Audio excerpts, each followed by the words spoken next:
A sun-drenched day marks the start of a new school year at Montgomery College, a Maryland community college that enrolls around 60,000 students.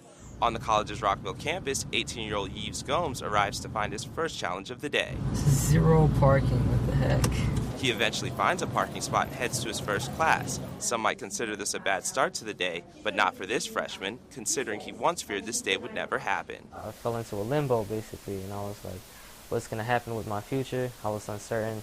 I kind of panicked. Earlier this year, Gomes faced deportation because of his illegal status. But a couple days before he was set to board a plane bound for India, the U.S. government granted him a deferred action, which has allowed Gomes to remain in the country and begin college. I lived here all my life, basically.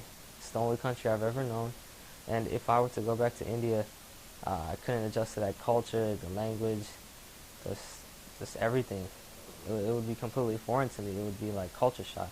Gomes lives with his great aunt and uncle in Maryland because both his parents have been deported, an ordeal that began 2 years ago with a routine traffic stop. My dad was driving with a pulled-out taillight. His taillight was out, and the cop pulled him over, and he asked him to he pulled up the records, and he saw, well, these people are not legal here. So then the following week, I think, they came and arrested my dad. As an honor student in high school, Gomes always dreamed of beginning his college career at the University of Maryland, where he was accepted but had to turn down the offer because of his looming deportation. All my life, I studied hard, thinking one day if I did well enough, I could get a scholarship and go to college here in the States. That was always my goal growing up. Attorney Cynthia Grooms-Katz took on Gomes' case back in 2008.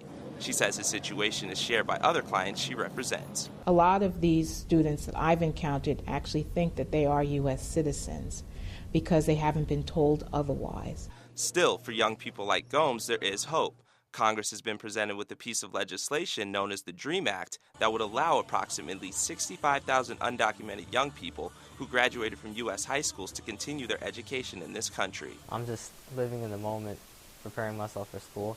I'm Curtis Lee for PBS NewsHour Extra.